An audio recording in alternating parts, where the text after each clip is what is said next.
ဖြစ်တာပဲမှာလဲဆိုတော့ဖြစ်တာကဟိုမှာအင်းစိတ်မှာသူအင်းစိတ်ကသူအနေခံမှာပေါ့နော်ဆိုင်ငံပိုင်ရှင်ကြတယ်လုတ်ပေးထားတယ်ပေါ့ကွာဟိုကဒီလိုမျိုးနောက်ကဒီ slide တကားလေးပုံစံမျိုးရှိတယ်လို့နောက်ကလို့တန်ပန်းလေးပုံစံမျိုးတက်ပေးထားတယ်ဟိုအရှိရတကားဆိုရင်သူကလုံးဝမှလုံုံတယ်ကွာဟိုဘာဂျာတကားလေးတန်ဘာဂျာတကားလေးတက်ပေးထားတယ်ပြီးတော့အထက်က slide တကားမှန်တဲ့ slide တကားလေးရှိသေးတယ်အဲ့သူကဘယ်လိုလုပ်လဲဆိုလို့ရှိရင်အဲ့အရှိရဒီဟိုဘာဂျာတကားတော့တန်ဝင်းနေတယ်ပါတယ်အဲ့လိုကလော်ပြီးတော့မှတကားကိုဖွင့်ပြီးတော့မှဟိုမှာအိမ်ဘိုအထီတူတက်ခိုးတာပေါ့နော်တခုကခိုးတာလေခိုးတာကိုပြမပြောဘူးပေါ့နော်ဒီလိုမျိုးခိုးတယ်လို့ကတော့ခိုးမှာပဲကွာဟိုကိုတော့အခုချိန်မှာဆိုတော့အစမပြေနေချင်းဆိုတော့ခိုးတာယူတော့အလောက်ကြီးတော့မပြောချင်ဆိုပဲသူလည်းမြင်ရတယ်လူကိုလည်းမြင်ရတယ်လူဟိုခိုးတာကိုခိုးခံရတော့နည်းနည်းခံတာသေးတယ်အခုဒီဥစ္စာခိုးရတဲ့ဥစ္စာ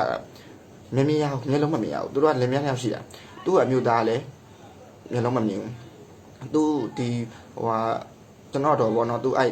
အမျိုးသမီးရဖြစ်တဲ့လူကလည်းမျက်လုံးမမြင်ဘူးညဆိုတော့နောက်ဆုံးတော့မမြင်ရဘူးလုံးဝသူတို့နှစ်ယောက်ကဆိုရှင်တော့လုံးဝငယ်ငယ်လေးတည်းမမြင်ရတာငယ်ငယ်လေးတည်းမမြင်ရတာမွေးတည်းမမြင်ရထင်တယ်အဲ့ဒါမမြင်ရတဲ့လူရဲ့ပစ္စည်းကိုအဲ့ခိုးတာအောင်ဟောတာ